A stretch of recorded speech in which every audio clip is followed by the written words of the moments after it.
Paramahamsa Hari Vijagacharya Astatara Satsasi Srimad, His Divine Grace A.C. Bhaktivedanta Swami Ji Prabhupada Ki Ananta Koti Vaishnavrinda Ki Grantaraj Srimad Bhagavatam Ki Gaur Premanandi.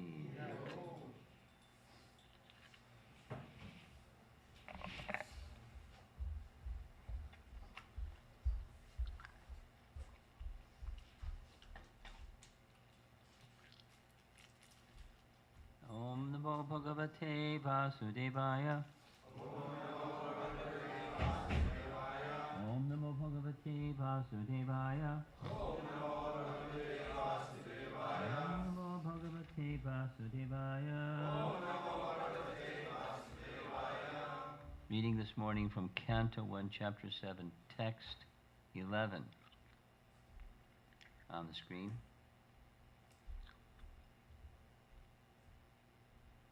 Narayanam namaskritya Naram chaiva narottamam Devim saraswatim vyasam Tato jayam udirayat. The verse for the morning. Harer gunakshipta matir Bhagavan Badarayani Adyagan Mahad Agyanam Nityam Vishnu Jana Priya Harir Gunakshita Matir Bhagavan Badarayani Adyagan Mahad Agyanam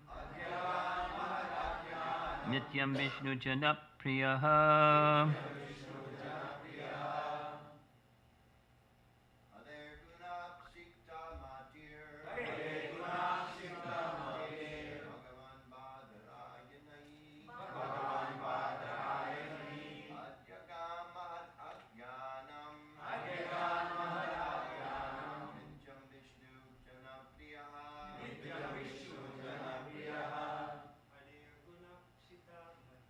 Harer Gunakshita Matir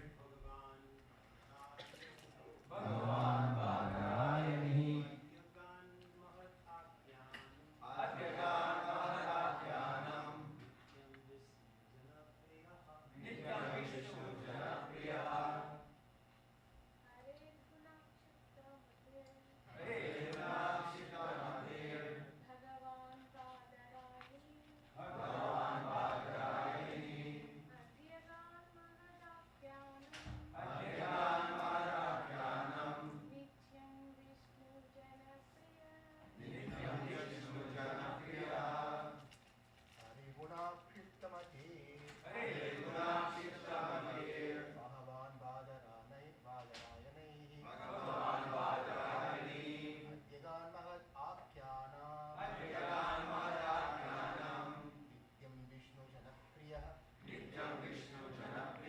Hare of Hari, the personality of Godhead.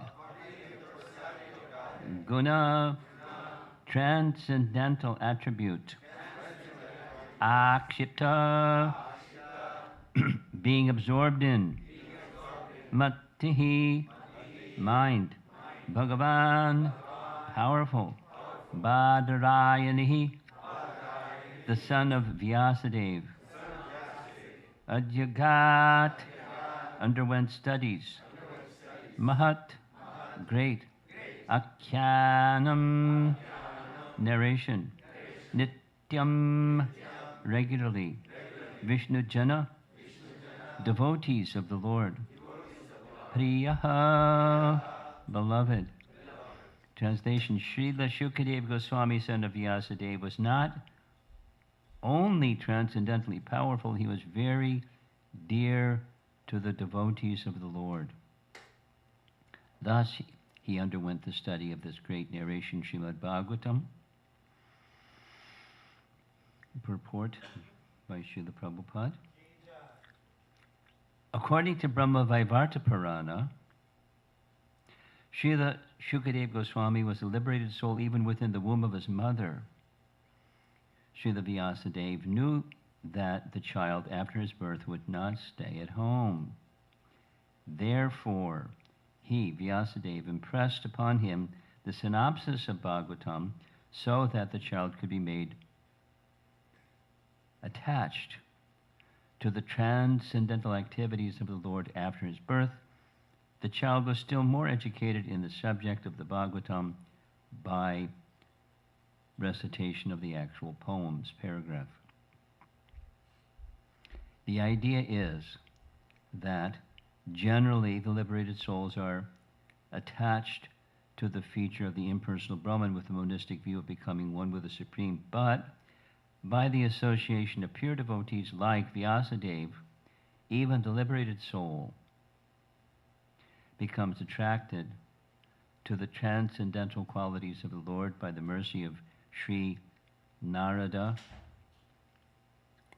Srila Vyasadeva was able to narrate the great epic of Srimad Bhagavatam, and by the mercy of Vyasa Deva, Srila Shukadeva Goswami was able to grasp the import.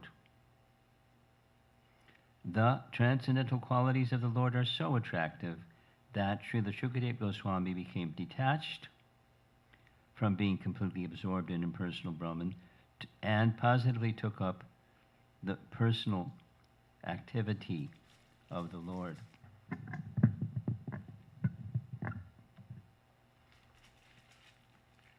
Practically, he was thrown from the impersonal conception of the Absolute, thinking within himself that he had simply wasted so much time in devoting himself to the impersonal feature of the Supreme, or, in other words, he realized more transcendental bliss with the personal feature than the impersonal. And from that time, not only did he himself become very dear to the Vishnu Janas, or the devotees of the Lord, but also the Vishnu Janas became very dear to him. The devotees of the Lord, who do not wish to kill the individuality of the living entities and who desire to become personal servitors of the Lord, do not very much like the impersonalists.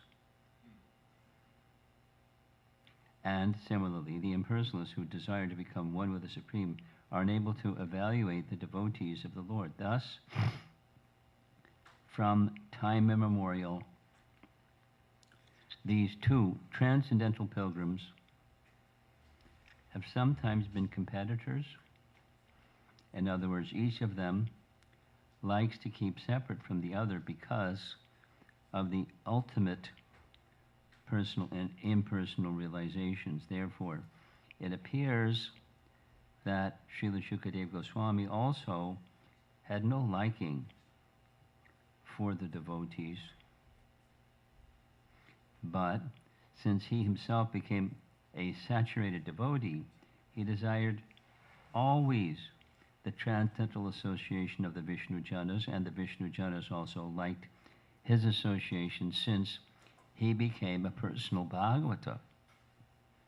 Thus, both the son and the father are completely cognizant of transcendental knowledge in Brahman, and afterwards both of them became absorbed in the personal feature of the Supreme Lord. The question as to how Shukadeva Goswami was attracted by the narration of the Bhagavatam is thus completely answered by this sloka.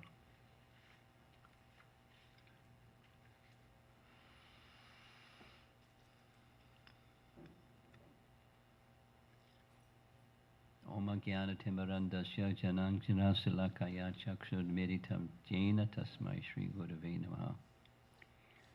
Sri Chaitanya Manobhistam Stapitam Yena Bhutare Svayam Rupakadamayam Dadati Svapadantikam.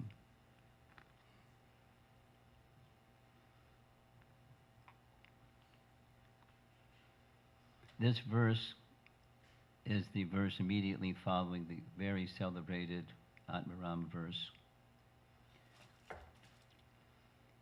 And the Atmarama verse is in the context of this verse, also in the context of after Shukadeva Goswami was born, there's long, very interesting history of how that happened. He remained within the womb of his mother for a number of years. Sometimes it says 12, sometimes it says 16. Poor mother. And only when Vyasadeva went all the way to Dwarka, invited Krishna, come and help. My son won't come out of the womb. So Krishna came. And Krishna promised Shukadeva, you won't become subject to Maya. Because he had an aversion to Maya. And with that, he left the womb. This purport indicates, even before Shukadeva was born, Vyasa, Trikala Gya Vyasa, knew he would leave home. And so he instructed him in the essence of the Bhagavatam before, so he at least had some facility, some attraction, and mentioned more than one place that he was Brahman realized within the womb. And then he left.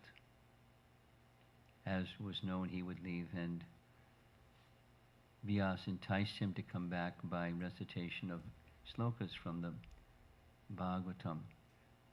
And hearing the slokas, he wanted to come back and hear more and hear more. So he became attracted. The message, the main message is, the Atmarama verse main message is that the characteristics of the personality of Godhead are not within the material realm.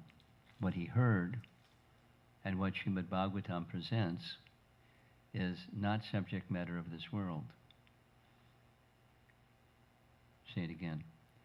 Those who have impersonal realization are beyond attraction for things material. So he who was fully Brahman realized became attracted. Therefore, logically, or there's some evidence that the qualities, name, form, pastimes of Krishna are in the transcendental realm. The Srimad Bhagavatam is therefore a literature that's fully in the transcendental realm, and therefore honored so much.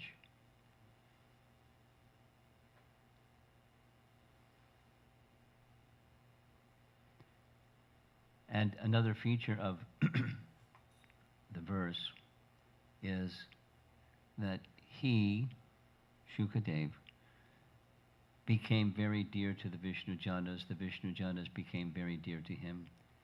And for that matter, the personality of Godhead became very dear to Shukadeva Goswami, and Shukadeva Goswami became very dear to the personality of Godhead, as well as to his father and mother, but and all the devotees, but specifically unto Krishna. As he had become attracted to the qualities of Krishna, Krishna became attracted to the qualities of Shukadeva Goswami. It's called the relationship, transcendental relationship, mutual admiration society.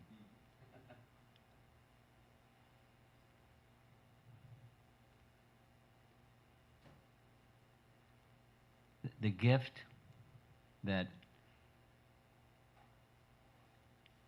Srila Prabhupada, one of the principal gifts that Srila Prabhupada came to the Western countries to give was Srimad Bhagavatam.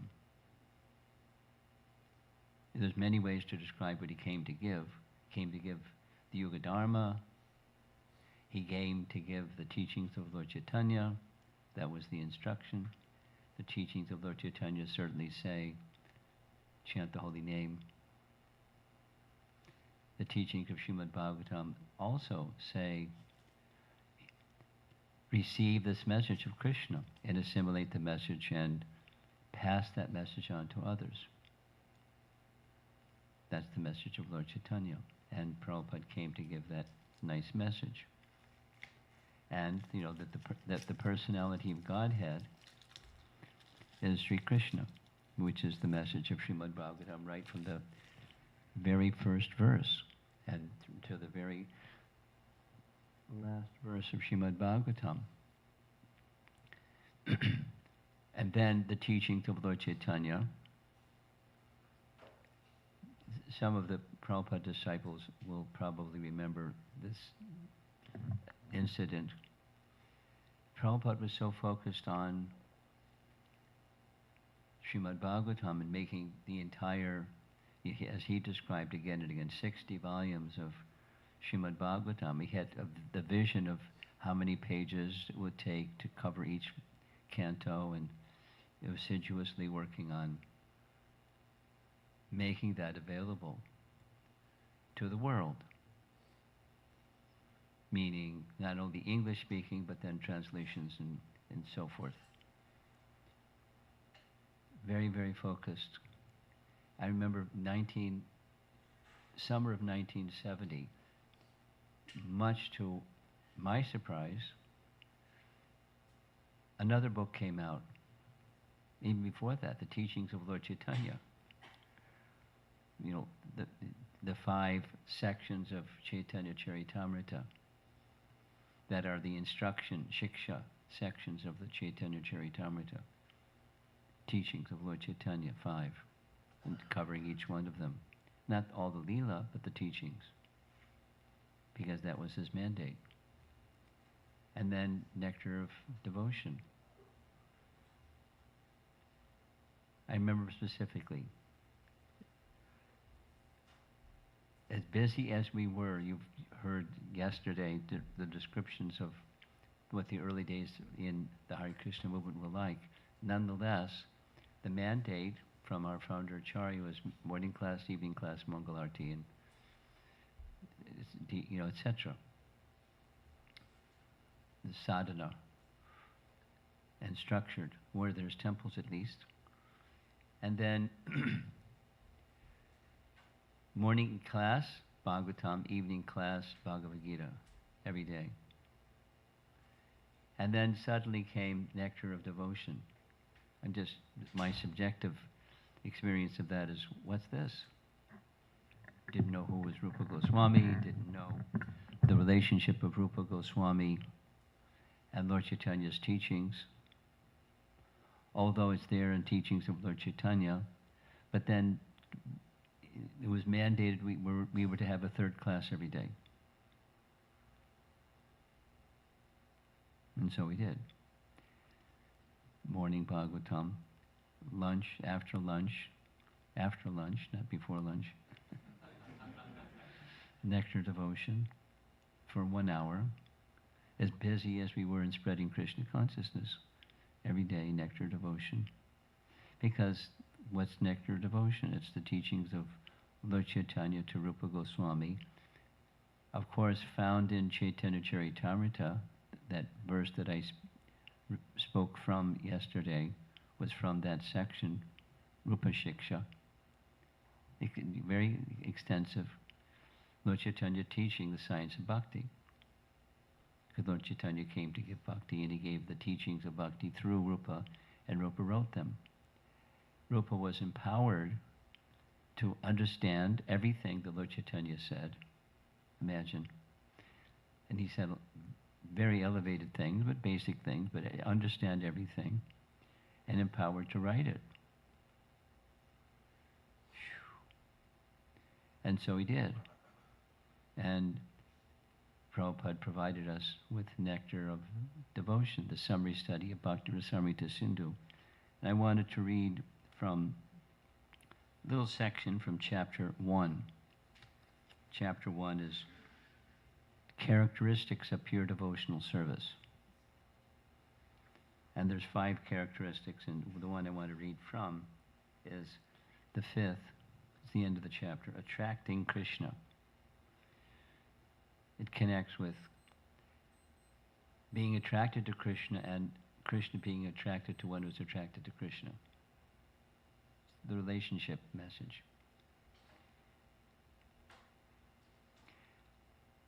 How Krishna becomes attracted by the devotional service of his devotee is described by Narada in Srimad Bhagavatam, 7th canto, 10th chapter, verses 48 and 49.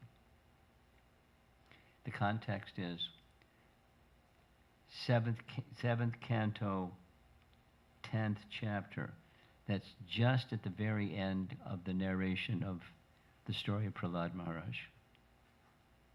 Not just the story of Prahlad Maharaj, the prayers, finally, the prayers of Prahlad Maharaj. Because there's many other things before his prayers, but that's where it ends. Narada is narrating all of this to Yudhishthira. Yudhishthira wants to hear the characteristics of Prahlad. To reciprocate with that request, Narada narrates several chapters. Not just the characteristics, but the whole pastime and his profound realizations, little boy. So, and that's the context.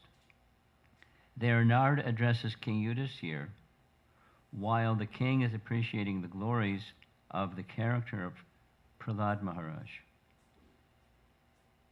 A devotee always appreciates the activities of other devotees, similar to Shukadev appreciating the Vishnu Janas appreciating Shukadev.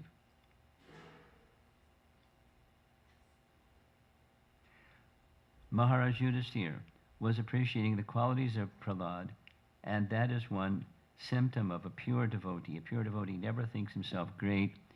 He always thinks that other devotees are greater than himself.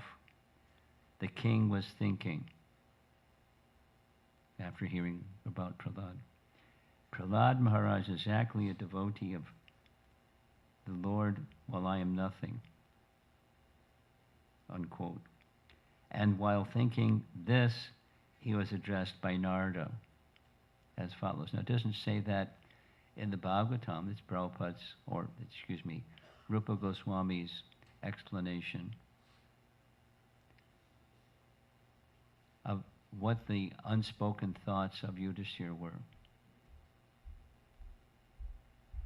Honoring, feeling oneself insignificant, unworthy, nothing. Not a nihilist, but, extreme humility. And while thinking this, he was addressed by Narada as follows, quote, "My dear Yudhishthira, you, parentheses, the Pandava brothers, are the only fortunate people in the world. The Supreme Personality of Godhead has appeared on this planet and is presenting himself to you as an ordinary human being. He is always with you in all circumstances. He is living with you and covering himself from the eyes of others. Others cannot understand that he is the Supreme Lord, but he is still living with you as your cousin, as your friend, and even as your messenger. Therefore, you must know that nobody in this world is more fortunate than you." So I decided to speak on this topic because I became inspired from what we heard yesterday. How fortunate are we? And it's not so difficult to go on and on about the fortune. But, Vamanadeva and the fortune that he received and his wife, Chitralekha, to receive from Prabhupada in the manner of how Prabhupada is a messenger from the spiritual world.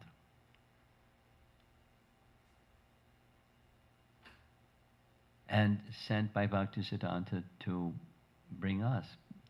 On more than one occasion, Prabhupada said, "My spiritual master was very kind.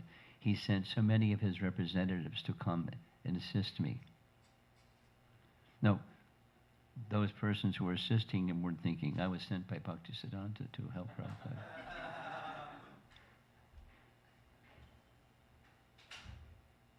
I'm nothing. It's easy to think we're most insignificant. And yet, the significant can use the most insignificant as an instrument.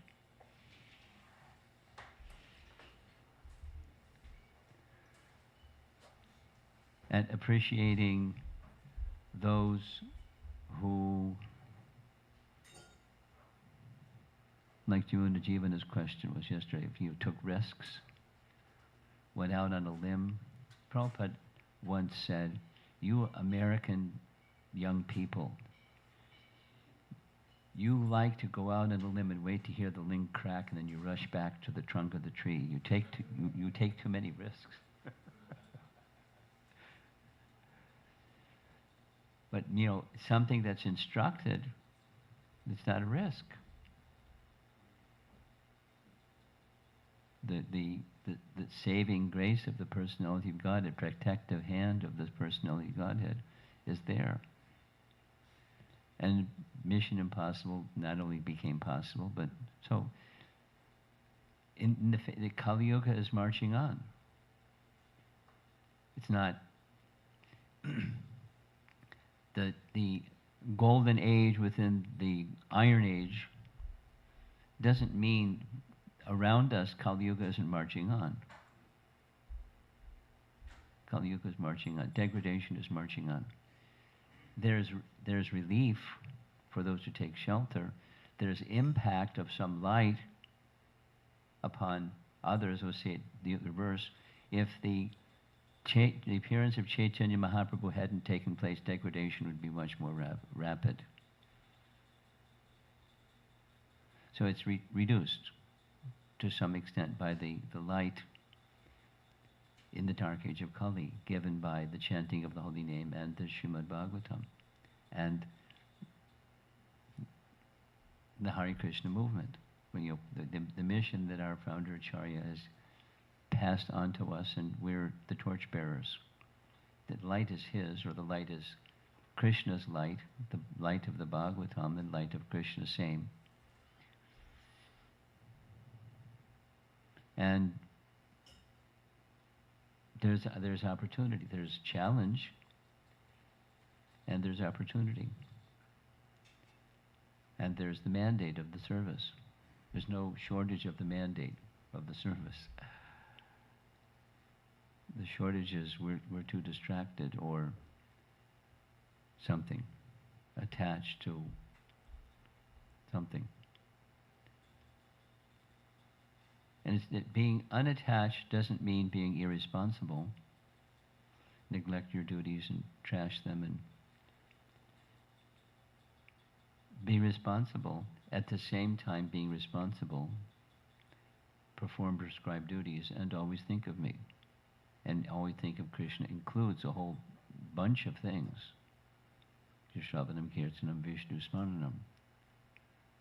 Engage in the activities of expanding. No one is more dear to me than he who. And then gives this message to others.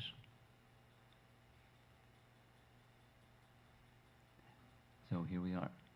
We're celebrating the 50th anniversary of something that started by the inspiration of our founder Acharya, and glory-worthy persons to speak about the sacrifices they made and the incredible, magical, humorous steps to get, to establish the temple and the deities and maintain, and then, and on and on.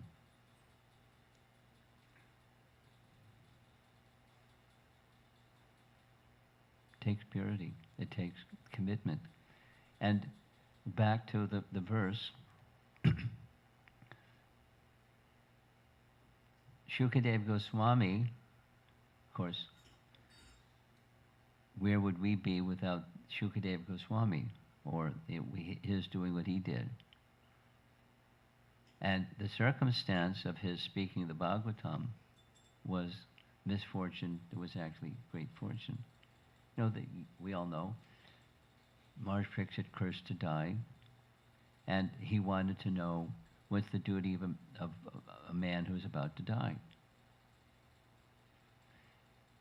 And, for sure and certain, there's some things that aren't certain, but one thing is certain: we're all going to die. And we don't know when. So what's our duty? 7 days, okay. How many days for any one of us? And supposing misfortune came and before the end of the day, one of us or some of us or something, we leave our body. Are we ready? And it's not just, prepare yourself for death and kind of scare tactic. It's what about the world that is in ignorance? What is there something that can be done for the world? There's something that can be done for the world is give the light of the Bhagavad and give the holy name, give Krishna Prasadam, give the message of the same instruction, the same activity that was given to our founder Acharya, that he did so superlatively, and we're still benefiting from, and continue to benefit from, and continue to spread that same benefit by the same method that he used.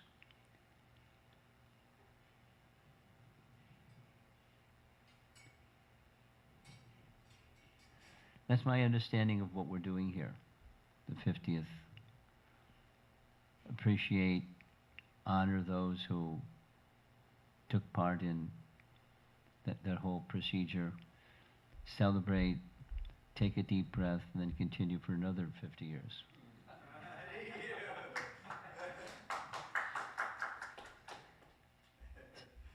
The method isn't different, but it's a celebration.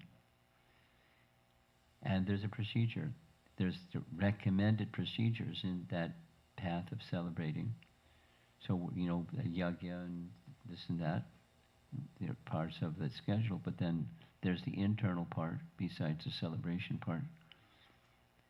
And making a commitment. The essence of that commitment is that Krishna should be pleased. Krishna will be pleased if one becomes attracted to him, as the Atmarama verse in this little section that I read from Nectar Devotion. We can appreciate those devotees that made these great sacrifices, and we should. It's appropriate. It's a Vaishnava thing to do. And we should also, maybe not like Yudhishthira Maharaj feeling himself nothing, but, honoring the great souls that did all these amazing things. And then Narada turns it around to Yudhishthira, and so the message for all of us is, we're very fortunate. We're yes, who's significant? But we at the same time, the insignificant, each one of us has an opportunity, has been given an opportunity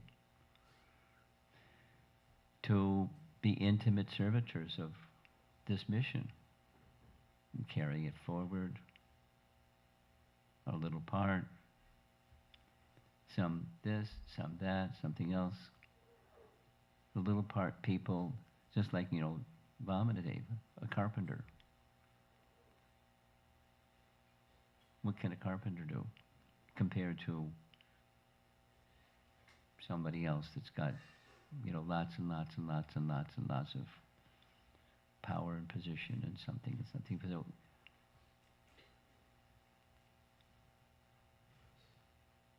everyone's important. Doesn't matter position. The army needs a cook. The army needs foot soldiers. The army needs generals. The army needs all the parts of the army. And this is Lord Chaitanya's Sankirtan army, temples from places from which the soldiers go out and fight the battle with Maya and share the happiness of Krishna Bhakti, attract the hearts and the minds of souls that are in La La Land, deluded by pursuit of happiness, life, liberty, and the pursuit of happiness. Till death do us part. And somehow, as the language of this morning's purport, forcibly, now we grab people by the collar, but by the force of the message of Krishna consciousness, forcibly carry someone from that misfortune position to a fortunate position.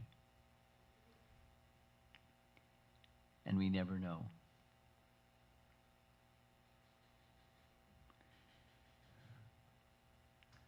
I want to share one last little thing, and then I'll see if there's discussion.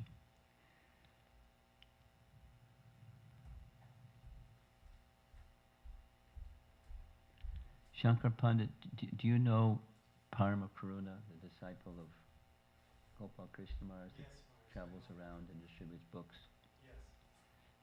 So somehow I got on his radar, and he sends me things from time to time of people he meets. And one of the recent ones was somewhere in North Carolina, some school that he visited 3 years ago, and then he visited again 2 years ago, and then he visited again this year. And 3 years ago, he met a young girl who was in her graduate studies, and she enthusiastically took a Bhagavad Gita and Nectar of Devotion. This is the You Never Know story. And she liked it. And then somehow I think they kept in touch because she was so enthusiastic. She got some beads, she started chanting. Then next time she got some more books, and this time he sent me a photograph. She bought an entire Srimad Bhagavatam set. She's standing there holding her Srimad Bhagavatam set in her hands. You know, small lady. You carried deities and Mridanga, and she's carrying a whole Bhagavatam set. In Chitralekha, yeah, I'm looking at you. One shoulder the Mridanga, the other shoulder the deities. Yeah. So then I asked Paramakruna, what do you do for following up with these people? And he gave an answer. And I said, ask her if she would like some systematic study of the Srimad Bhagavatam, that she was very eager to. See, the first paycheck, she graduated, the first paycheck, the first expenditure, I want a Bhagavatam set. Who knows? Who knows of all those people that he meets, who's going to be that person or those persons? You never know. You never know. But something's out there. The mission is waiting us to be fulfilled. And so she said, sure. I just have to find something that matches my schedule. So we gave her 3 options, and this thing, that thing, the other thing. Systematic study of the Bhagavatam. And it's available for anybody.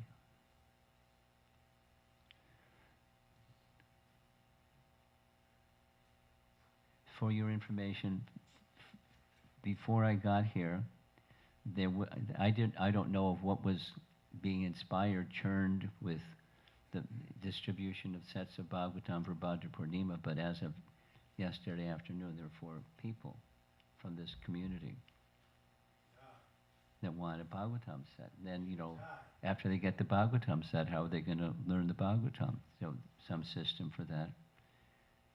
One in Carbondale, maybe there'll be more. So it's just, you never know. You never know. But the mission is there, that much we know. And so we're instruments. We're little people. We're really little people. But the mission is big and powerful. And, behind us is our founder Acharya, giving us our marching orders. So march.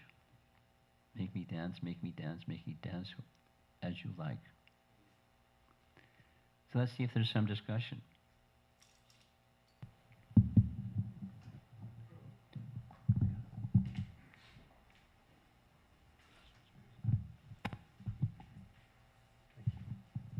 Maharaj, it's very interesting that you mentioned Padma Karuna and his interaction with this woman that purchased a set of Bhagavatams.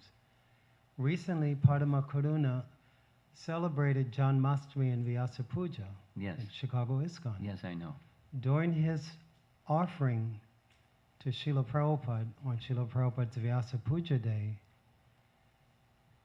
he offered a very emotional homage for those of you who don't know Padma Karuna, he's a wonderful devotee who originally hails from Gujarat. His parents live maybe 10 minutes away from Chicago ISKCON. So Padma Karuna, very attached to his family, and of course they're very pious and following his parents following ISKCON standards to a certain extent. So just give you a general idea. But Padma Karuna is a very, very empowered book distributor. And over the years, we would share Sankirtan book distribution stories. And he told me that he made an inner vow that he wanted to distribute Srila Prabhupada's books until his body drops. So during Padma Karuna's Vyasa Puja homage to Srila Prabhupada, he mentioned, Srila Prabhupada, you have given me this ability to distribute your books. I'm very, very grateful. He said, however, I'm feeling somewhat confused. And when he said that, it was like everyone's ears perked up because Padma Karuna is always Focused. Yes, focused, very enthusiastic, very, very energetic.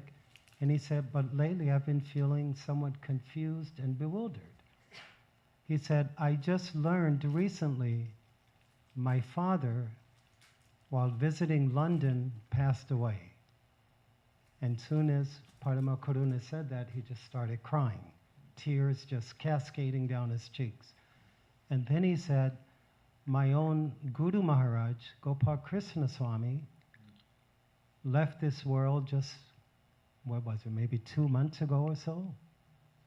And he said, so my biological father just left this world, and my spiritual father, my Guru Maharaj, left this world. Therefore, I'm feeling very vacant and very bewildered. And he just crying, wiping his tears, very, very emotional. And then he said to Srila Prabhupada, please give me the strength so I can, despite these losses, I can remain strong, focused, so I can continue to distribute your books. And then he offered his dandavats and walked out of the temple room. And then later he came to me and he personally wanted to thank me for encouraging him to stay for Vyasa Puja, because on Janmashtami night, Padma Karuna said, Shankar, early in the morning, I'm leaving Chicago, I'm going to, I forget what city, and my offering to Srila Prabhupada is just going to be to spend the whole day on book distribution. So I said, well, you're here, it's Janmashtami night, why not just observe Srila Prabhupada's Vyasa Puja? He said, do you think other book distributors are doing that throughout the world? And I said, yes. He said, okay, I'll do it. So after he offered his emotional homage to Srila Prabhupada, he wanted to thank me for encouraging him to stay. And he just said, now I understand. I'm getting something in my heart. I can feel Srila Prabhupada's reciprocation. I'm feeling strong, focused. Right after prasadam, I'm driving to that city. He was with another brahmachari. And I'm going to distribute Srila Prabhupada's books. So, Padma Karuna Das. So thank you, Maharaj, for sharing that exchange that Padma Karuna had with... Oh, there's dozens. Yes, yes. And more coming. Anyone else?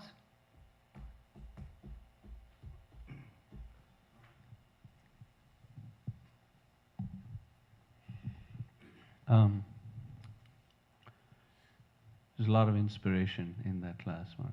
It's really beautiful. I maybe have a couple of questions. Some of the adjectives you used were really beautiful, especially this one about intimate service to Prabhupada.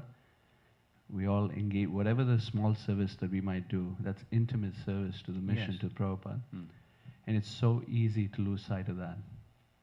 So someone may do something like a driving service or printing something or washing pots or whatever, but that's intimate service to the movement and the mission of Prabhupada. How would you recommend that as devotees, because we may not see this and have sight of that, the glorious vision, how do you recommend that devotees keep that aspect vibrant as opposed to thinking this is just a chore, or my temple president is insisting that I do something and it becomes irritating or whatever? How would you recommend that we keep this vision in the forefront?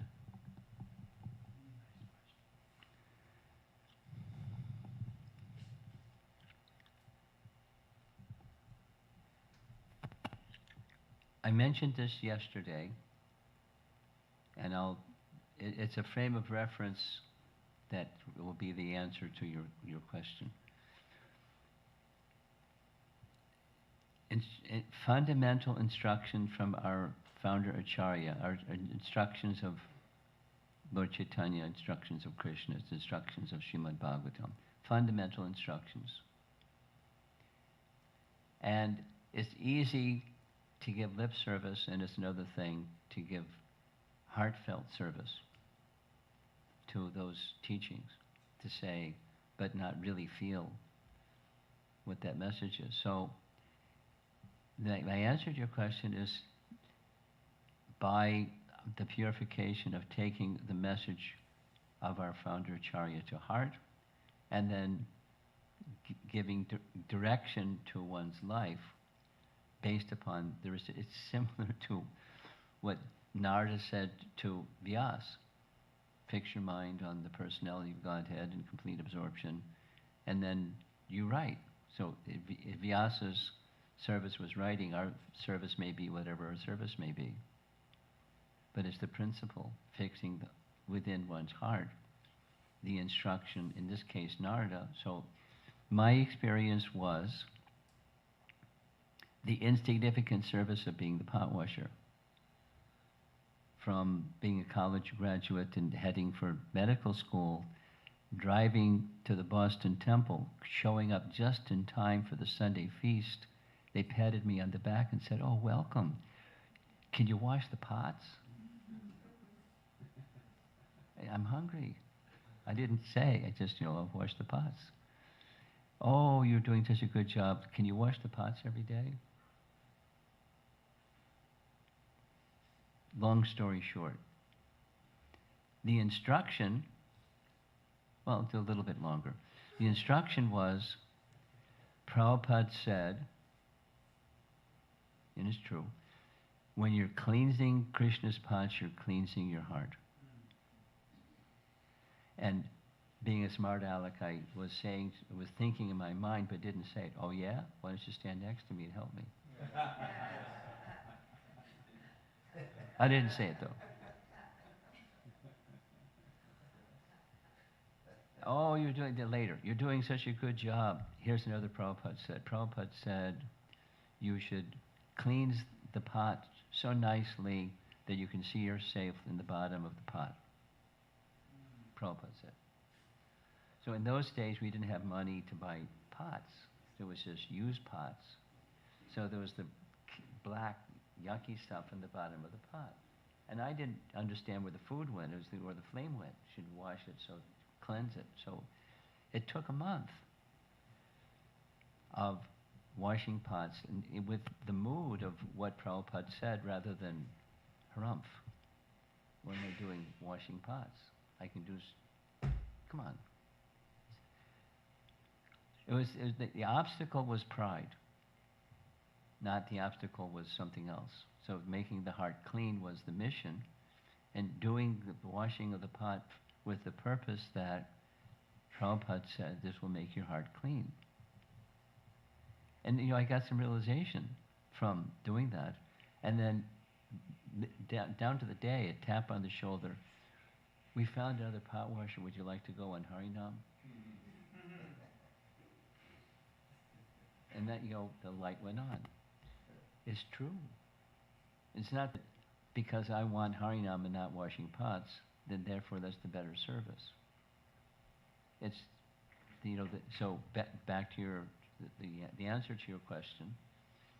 Take the instructions of the spiritual master to heart, because it's the means to get purification necessary to realize what his gift is, was, and is. And if one doesn't do that, then you're going to be floundering in La La Land with something different. The kaleidoscope moves and the picture is different this time, that time. Krishna's mercy, fundamental lesson from the first month I was in the Hare Krishna temple. Anyway, it's still with me. And that's my answer to your question. I'm looking at the clock and it says 8:30. It also says it's Sunday, in case you didn't know what day of the week it is. The clock will tell you. I think I should end so we can keep our schedule. Thank you very much. Srila Prabhupada ki jai. Jai.